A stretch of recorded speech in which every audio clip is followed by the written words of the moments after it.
Chapter 32.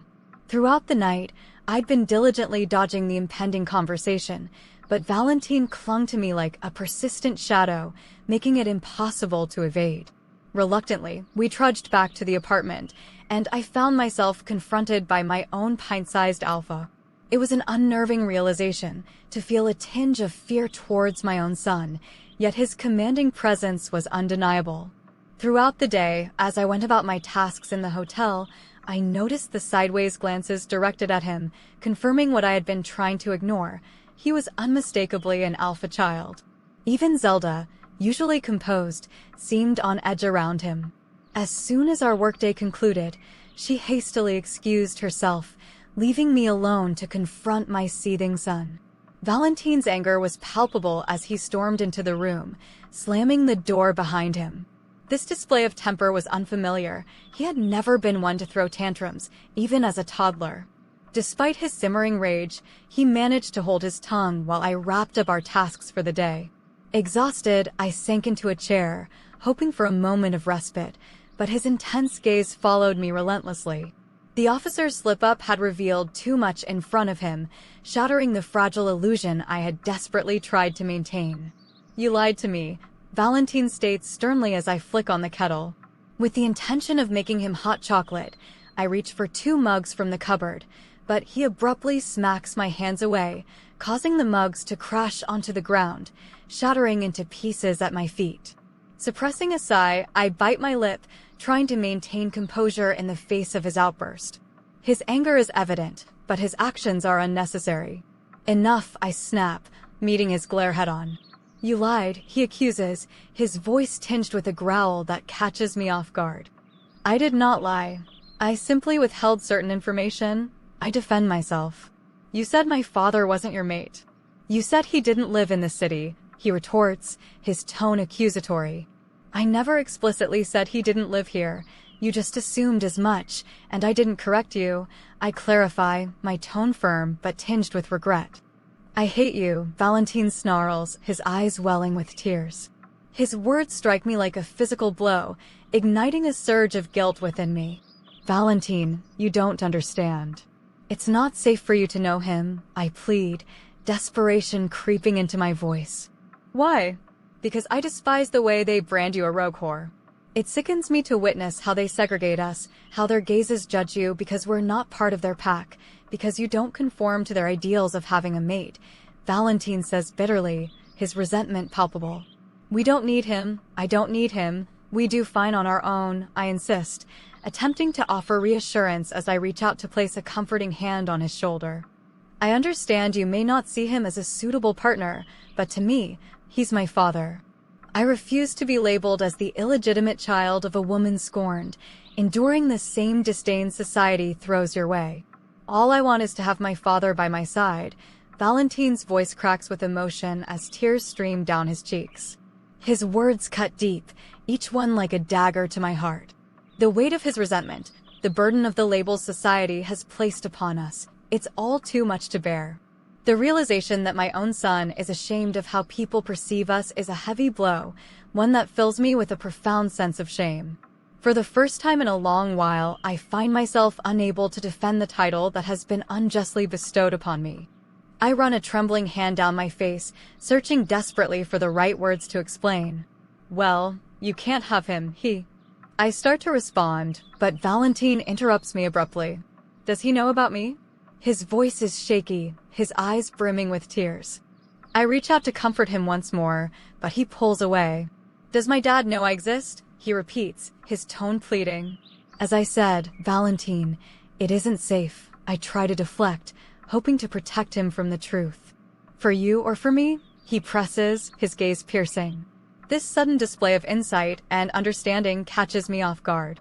Valentin possesses a wisdom far beyond his years, a keen perception that unsettles me.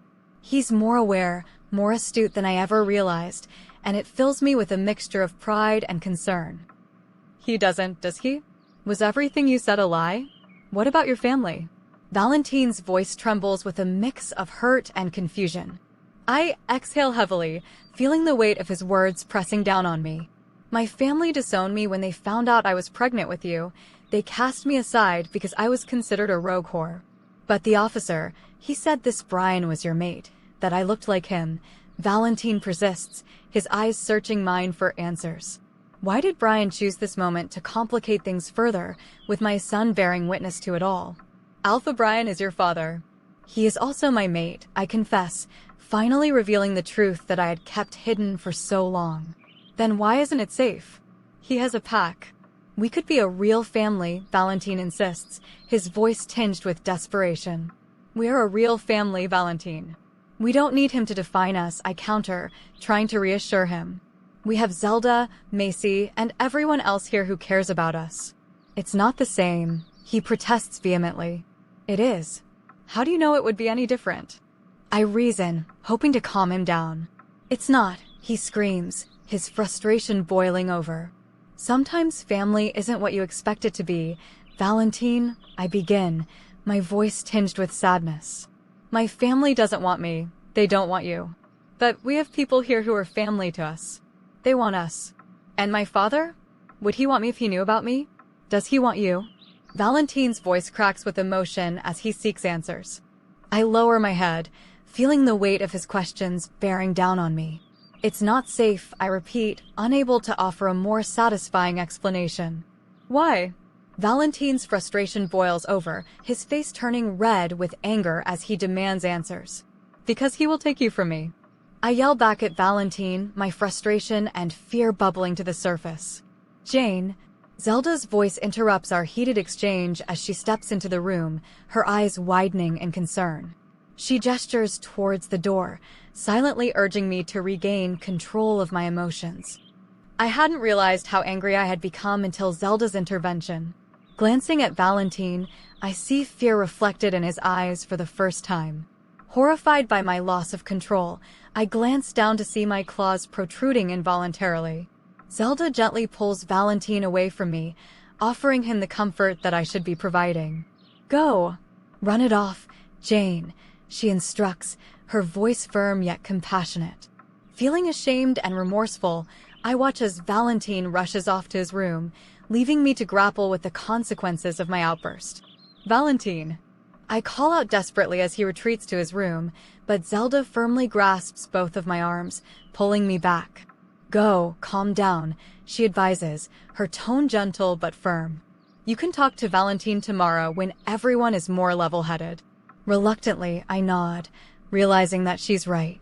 Taking a deep breath, I try to quell the storm of emotions raging within me, knowing that I need to regain my composure before attempting to address the situation with Valentin again.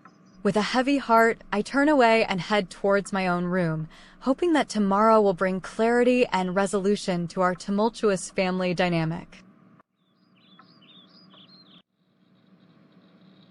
Brian POV. Officer Bruce rang just as I was getting ready to sit down for dinner.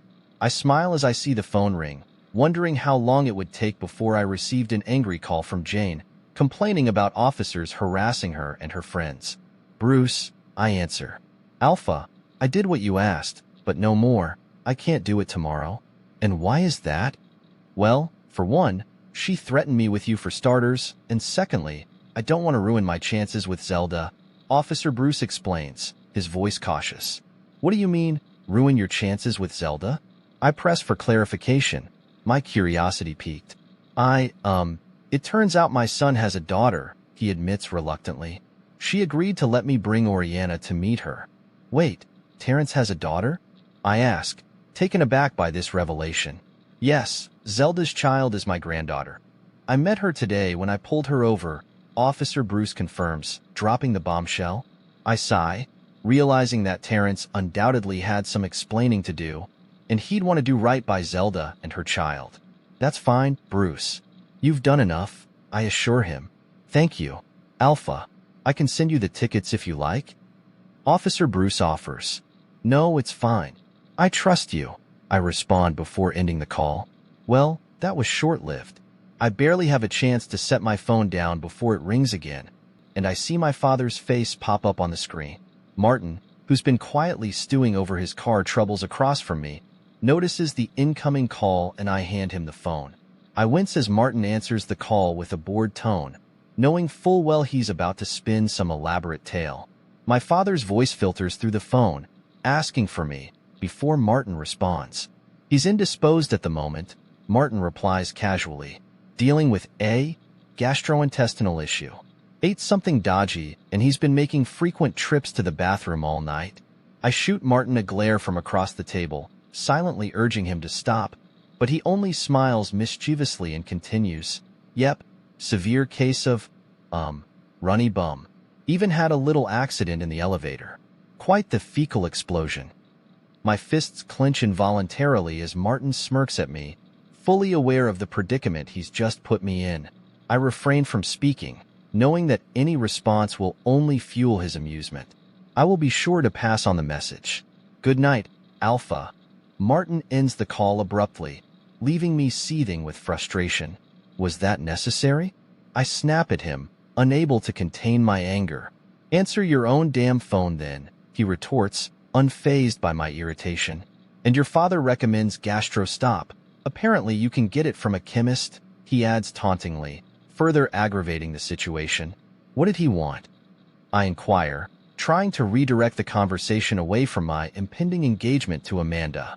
He wanted to know if you made your mind up about Amanda, Martin replies nonchalantly, before focusing on his steak.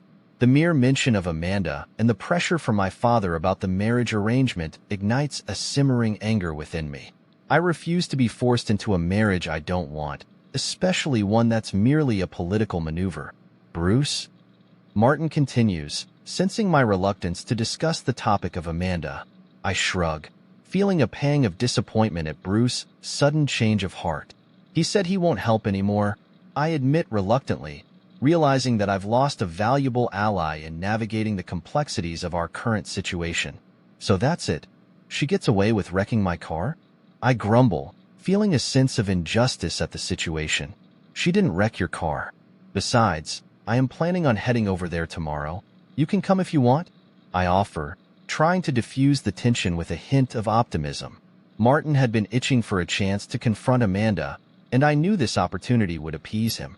About time I get to meet this woman who has you swooning and begging at her feet. Plus, I want to meet the woman who trashed my car and thinks she can get away with it. Martin adds, his excitement palpable.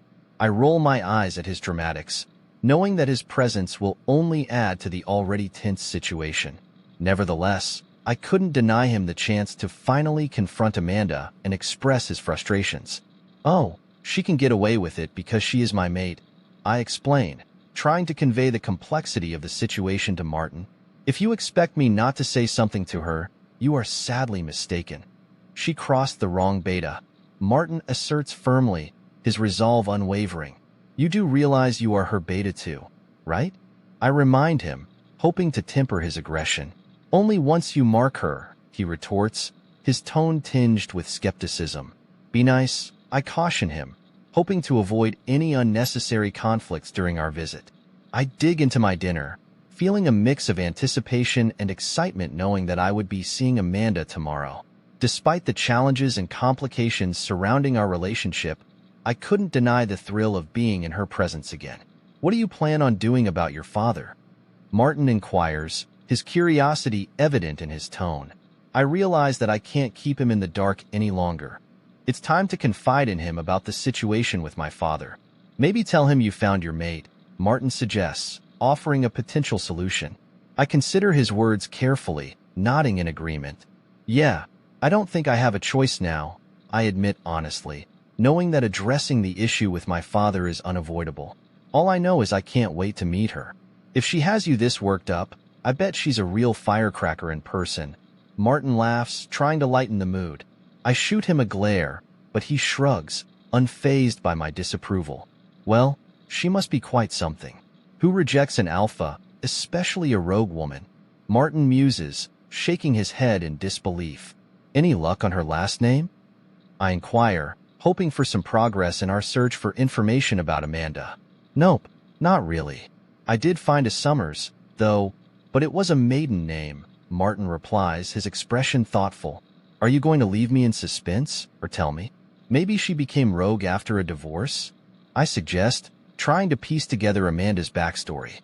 Doubtful, and I don't think there's any relation because I couldn't see the alpha shunning a family member, Martin speculates, his brow furrowing as he considers the possibilities. There are no alphas with the last name Summers, I clarify, puzzled by Martin's line of inquiry. No, not an alpha, but a Luna. Summers is the maiden name of Alpha John's wife. Claire Summers, Martin explains, his words sinking in as I realize the connection. I sigh, feeling frustrated by yet another dead end in our search for information about Amanda's identity. However, something nags at the back of my mind. Something Amanda had said to her father before he cut her off. It could be a coincidence, but it gnaws at me nonetheless. If Alpha John had another child, surely we would know about her by now. Just look at Amanda. She's already a handful for him. If he had another child, he wouldn't be allowing the wayward one to be his successor, would he?